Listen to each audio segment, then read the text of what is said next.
Hello बच्चों, मैं आशीष झारिया स्वागत करता हूं आपका मेरे यूट्यूब चैनल स्टडी विथ एजे में।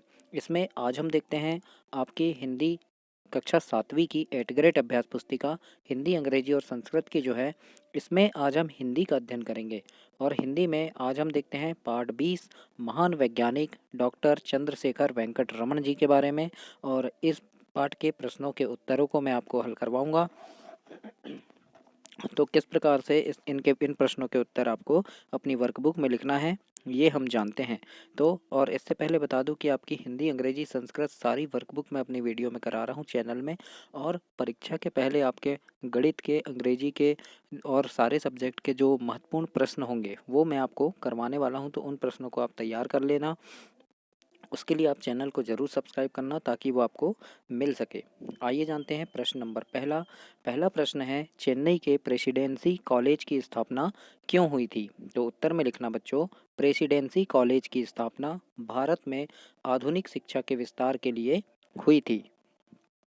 इसके बाद अगला प्रश्न है, प्रश्न नंबर दूसरा, डॉक्टर रमन की ख्याति देश विदेश में फैलने लगी। पंक्ति में ख्याति शब्द का अर्थ क्या होगा?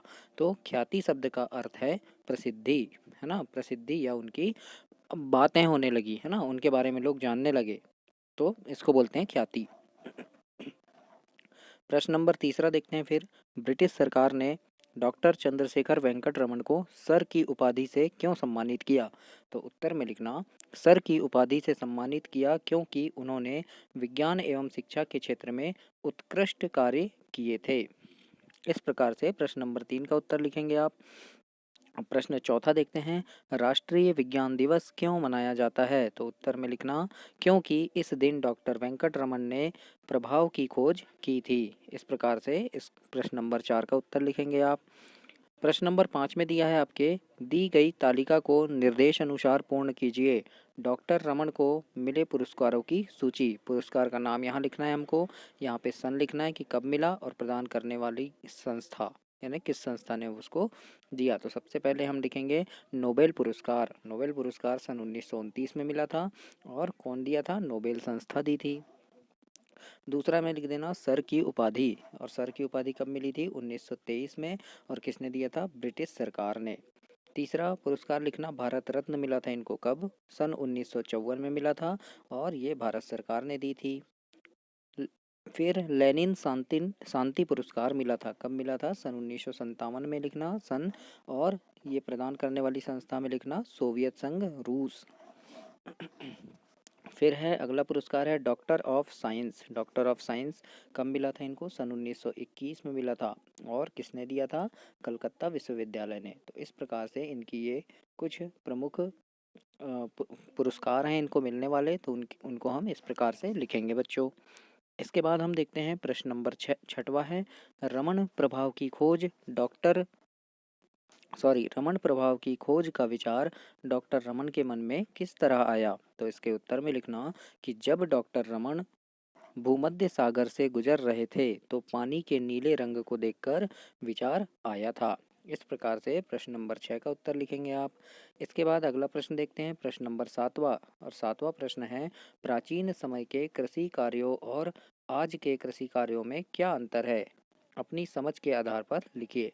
उत्तर में लिखना, प्राचीन समय में बहुत कम तकनीक और प्रौद्योगिकी का बहुत कम उपयोग होता था, इससे इसका बहुत बड़े पैमाने पर उत्पादन, बहुत अधिक उत्पादन नहीं है।